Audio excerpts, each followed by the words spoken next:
Hello listeners, welcome back to Kirti's podcast. Have you ever felt like ரொம்ப close friends கூட இருக்கும்போது suddenly அவங்களுக்கு ரொம்ப ஹர்ட் ஆயிருக்கா?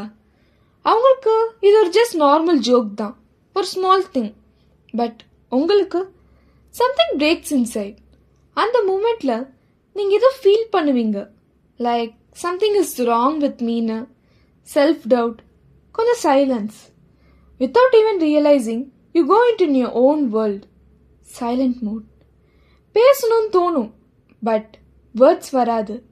And if you try to express it, hey this hurts me அப்படின்னு சொன்னால் what happens? இது கூட ஒரு மேட்ரா? Why are you over acting? சைல்டிஷாக இருக்காத, இப்படி தான் சொல்லுவாங்க. பட் அந்த சுச்சுவேஷனில் இருக்கிறவங்களுக்கு மட்டும்தான் தெரியும் how deep that small thing actually hurtedன்னு.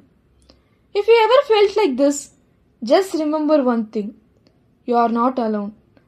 Sometimes people hurt us knowingly, sometimes unknowingly. But worst part enna, they don't even realize it. And they treat like it's nothing.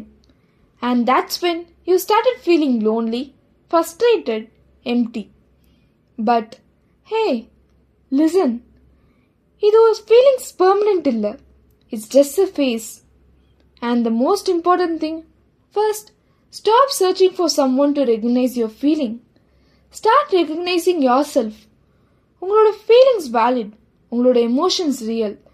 When you start understanding yourself, when you start respecting your own emotions, automatically, right timeல right people வந்து join ஆவாங்க.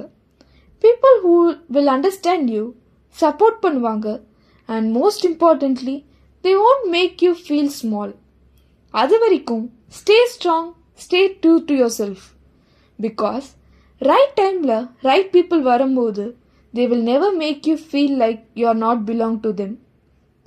This is Small Talks with Kirti, where we talk about small things that actually means a lot.